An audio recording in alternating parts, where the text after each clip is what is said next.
अच्छा शाहिद साहब, हम देखते हैं कराची में बड़ी बेहंगम किस्म की इमारतें बनी हुई हैं, नालों के ऊपर इमारतें बनी हुई हैं। चीफ जस्टिस पाकिस्तान जनाब जस्टिस गुलजार अहमद साहब ने नाले क्लियर कराने के लिए अहकाम दिए।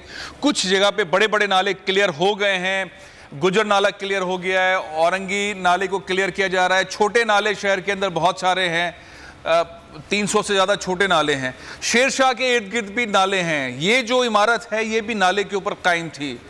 ये इनलीगल कंस्ट्रक्शन के अंदर शुमार होती है? जी बिल्कुल लीगल कंस्ट्रक्शन ही है। आप देख रहे होंगे, फुटेजेस देख रहे होंगे, बिल्कुल एन नाले के ऊपर बनी हुई ये इमारत है। सिर्फ ये नहीं है, इसके साथ वहाँ इलाके में बहुत सारी इमारतें बनी हुई हैं और उनके नीचे नाला बह रहा है और ये किसी भी वक्त हो सकता है। इस तरह का एक वाकया जो है वो गुजर नाले पे भी पहले हो चुका है, बड़ा धमाका हुआ है और ये वाकयात होते रहते हैं। नालों पे बहुत सारी, एक नहीं हजारहा इमारतें बनी हुई हैं। जो है तो इस तरह के हादसात का जो इम्कान है वो रद्द नहीं किया जा सकता। शाहिद साहब, ये जो सुप्रीम कोर्ट का ऑर्डर है, चीफ जस्टिस पाकिस्तान जनाब जस्टिस गुलजार अहमद साहब ने कराची में नालों की सफाई और इसके हवाले से जो अहकाम दिए थे, वो बड़े नालों के ऊपर ही अमल दरामद हो रहा है? इस तरह के नालों के ऊपर अमल दरामद होना है या इस पर अमल दरामद होगा ही नहीं? मतलब ये जाने जो चली गई, सुप्रीम कोर्ट ने तो फैसला दे दिया, कराची के अंदर जो भी ब्यूरोक्रेसी थी, जो सिंध बिल्डिंग कंट्रोल अथॉरिटी है और इदारे हैं, उन्होंने इसके ऊपर आंखें बंद कर ली, पैसे लिए और बिल्डिंगें बनवा दी, इमारतें बनवा दी और आज ये हादसा हम देख रहे हैं। तो इसके ऊपर अमल दरामद होना ही नहीं होना है? जिस बात की आप निशानदेही कर रहे हैं कि छोटे नालों पे भी ऑपरेशन होना चाहिए, इस तरफ अभी सोचा ही नहीं गया। सुप्रीम कोर्ट ने अपने ऑर्डर्स में जिन बड़े नालों का नाम लिया है वहां तो काम हुआ है, ऑपरेशन हुआ है। उस ऑपरेशन के लिए भी बजट मंजूर हुए हैं और उस टेंडर वेंडर हुए हैं और कुछ इदारों ने वो टेंडर लिए हैं, वो ऑपरेशन किया है। उनका मतलब वो क्योंकि एक इंटरेस्ट था, वेस्टेड इंटरेस्ट था कि उनको पैसा मिल रहा था, ऑपरेशन किया है। इसके अलावा कहा कि छोटे नालों पे जो आबादियां हैं उनको हटाया जाए या उनका कोई मुतबादल दिया जाए उनको, और ये नाले साफ कराए जाए। हजारहा बिल्डिंग्स हैं, हजारहा नहीं, मेरे ख्याल में लाखों बिल्डिंग्स ऐसी होगी जो छोटे छोटे नालों पे तामीर हो चुकी है।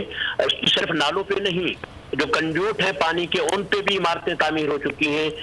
जो पुराने जमाने के, एक जमाने के सेवरेज लाइनें थी, उन पे भी वो जो है वो इमारतें तामीर हो चुकी हैं। वो सेवरेज लाइनें अभी भी नीचे बड़ी बड़ी सेवरेज लाइनें हैं, उनके ऊपर इमारतें हैं। किसी भी वक्त कोई हादसा हो सकता है, कहीं भी हो सकता है। शाहिद साहब, ये ऑपरेशन का जिसका आपने जिक्र किया कि बड़े नालों के खिलाफ में जो तजावुज़ात हैं उसके ऊपर तो ऑपरेशन हुआ और हुकूमत के बड़े ऐलानात आए। इस वाक़े के बाद वज़ीर आला सिंध ने कोई ऐलान किया, कोई अहकामात दिए सिंध हुकूमत के तर्जुमान की जानिब से? मैंने नासिर शाह साहब को तो स्पॉट पे देखा है बात करते हुए, और अजरा पेचो साहिबा जो हेल्थ की वजीर हैं उन्होंने भी अहकाम दिए हैं जो जख्मी उनके हवाले से। लेकिन एज ए पॉलिसी कोई सिंध हुकूमत की आई नालों के हवाले से, उनको क्लियरेंस के हवाले से? अभी तक इस तरह का कोई पॉलिसी स्टेटमेंट किसी की तरफ से नहीं आया है और ये काम जो है कोई छोटा काम नहीं है। मैं आपसे कह रहा हूँ कि ये जो सवाल आप कर रहे हैं, ये सवाल मुख्तलिफ मीटिंग्स में उठाया गया है और जो मुख्तलिफ इदारों की मीटिंग्स होती थी जिसमें फौज के नुमाइंदे भी होते थे, रेंजर्स के भी होते थे, उस हवाले से कि सुप्रीम कोर्ट के अहकाम पे किस तरह अमल दरामद करना है, ये सवाल तो वहाँ उठाए गए। आज छोटे नाले हैं, बेशुमार छोटे जो सेवरेज लाइनें हैं, बड़ी सेवरेज लाइनें, उन पे आबादियां कैम हो चुकी हैं, उनका क्या करना है, इस हवाले से अभी तक सोचा भी नहीं गया, अभी तक कोई पॉलिसी बनाई भी नहीं गई है। अच्छा, अब अगर पॉलिसी नहीं बनाई गई और सारे इदारे सर जोड़ के बैठते रहे हैं और कोई फैसला नहीं कर सके और आज हम इतना बड़ा ये हादसा देख रहे हैं, अगर ये हादसा पहले भी होते रहे और मजीद भी होते, जाहिर है कि अगर आप नाले साफ नहीं करेंगे, इमारतें नहीं हटाएंगे तो ये हादसा होते रहेंगे, इस तरह के हादसा होते रहेंगे। तो इसमें सुप्रीम कोर्ट ने अपना रोल प्ले कर दिया, जाहिर है कि इदारे जो हैं अपना रोल प्ले नहीं कर रहे हैं, तो फिर आगे जाके होगा क्या? सुप्रीम कोर्ट के फैसले के ऊपर अमल दरामद नहीं हो रहा है, सिंध हुकूमत नहीं कर रही है और इदारे नहीं कर रहे हैं, तो इन द एंड क्या कंटेम्प्ट ऑफ कोर्ट होगा? नहीं, मेरे ख्याल में सुप्रीम कोर्ट को इस बारे में बुलाना चाहिए और उनको मजीद हिदायत देनी चाहिए। सुप्रीम कोर्ट के आर्डर में भी जो है इस तरह की कोई वजाहत नहीं है। अच्छा, इसलिए तो ये लोग जान छुड़ा रहे हैं। अब मैं समझता हूं कि इससे पहले कि सुप्रीम कोर्ट मजीद कोई नोटिस ले, सुप्रीम कोर्ट मजीद कोई मदाखलत करे, जिसको ये कहते हैं कि जो इंतजामी मामलात में मदाखलत है, गवर्नमेंट को अपने तौर पर काम करना चाहिए, अपने तौर पर कोई इनिशिएटिव लेना चाहिए। जो हमारी हुकूमतों में ये बहुत अफसोसनाक सूरत हाल है, बहुत सारी चीजें जो है वो अदालत की तरफ से अहकाम आते हैं तो उनको एहसास होता है कि ये काम भी करना है, वो काम भी करना है, अपने तौर पर ये कुछ भी नहीं करते हैं। अब वक्त आ गया है कि कराची को बड़े हादसों से बचाने के लिए, बड़े इंसानी अलमियों से बचाने के लिए इनको बहुत अहम फैसले करने होंगे, बड़े फैसले करने होंगे और इस तरफ तवज्जो देना होगी। शाहिद साहब, एक और चीज बताइएगा, ये जो ऑपरेशन इस वक्त जारी है कराची में, इस वक्त ऑपरेशन चल रहा है नाले साफ करने का, जो सुप्रीम कोर्ट के अहकामात के तहत है, मजमूई तौर पर ये स्टेटस इस वक्त क्या है? कितने नाले साफ हो गए बड़े वाले, और छोटे नाले जो हैं वो कितने साफ हो गए, कितने बाकी हैं? जी अभी बहुत काम बाकी है। जो काम इन्होंने असाइन किया था, जिसके लिए टेंडर दिए थे, वो तो अब मेरे ख्याल में किसी हद तक कुछ मुकम्मल हो चुका है, कुछ हो रहा है, लेकिन जो काम इन्होंने शुरू ही नहीं किया तो उसके बारे में क्या कहा जा सकता है कि वो कब खत्म होगा या कब शुरू होगा। ये बहुत सारा काम अभी इनको करना है। छोटे नालों की तरफ तो ये आए ही नहीं है। बहुत सारे जो पुराने जो गुजरगाहें थी पानी की या सीवरेज की, जो पुरानी गुजरगाहें थी, वो शहर में बिल्कुल चौक हो चुकी है, बंद हो चुकी है। आप देखते हैं कि बारिशों में वो सारे जो गुजरगाहें हैं वहां से पानी आता है और आबादियां डूब जाती है। ये कोई मामूली मसला नहीं है। कराची जो है अब मैनेजेबल नहीं रहा है। इसको मैनेजेबल बनाने के लिए बड़े अहम फैसले करने होंगे। कराची को दोबारा एक लिविंग सिटी बनाने के लिए, लिवेबल सिटी बनाने के लिए बहुत बहुत शुक्रिया शाहिद जुदैर साहब, बहुत बहुत शुक्रिया।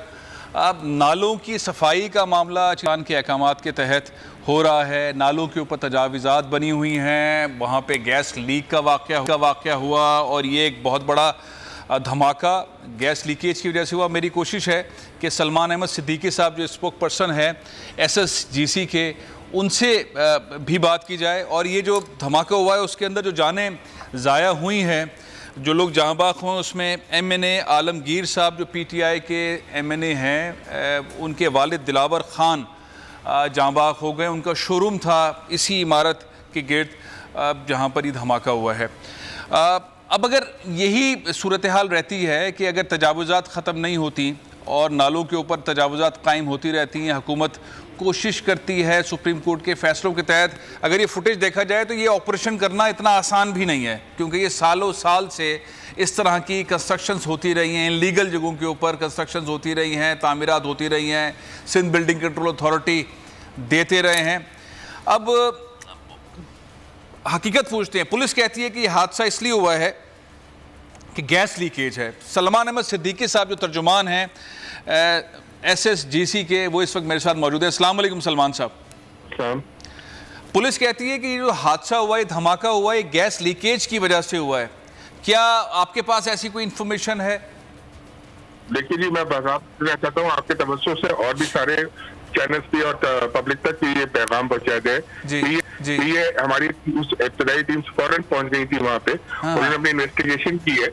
हमारी नियरेस्ट कोई गैस पाइपलाइन अव्वल तो वहाँ है नहीं। अच्छा। दूसरी, अगर खुदा ना खास्ता कभी स्वीट सदर्न गैस की पाइपलाइन में एक्सप्लोजन होता है तो फिर यहाँ पे स्मेल भी होती है गैस की और फायर भी कैच करती है। तो ये इतने स्ट्रॉन्ग एलिमेंट्स हैं जो कि इंडिकेट करते हैं कि इसमें गैस, नेचुरल गैस का एक्सप्लोजन कोई नहीं है पाइपलाइन का। हाँ, और जो गैस बॉम्ब डिस्पोजल जो यूनिट है उनके क्लियर वीडियो शेयर कर रहे हैं। इसमें क्लियरली उन्होंने आइडेंटिफाई किया है कि जो नालों में जो गैस भरती है और ये जो दबाव की वजह से उसमें ब्लास्ट होता है, उसकी वजह से ये ब्लास्ट हुआ है। सब्सक्राइब करें और बेल दबाएं ताकि कोई खबर रह न जाए।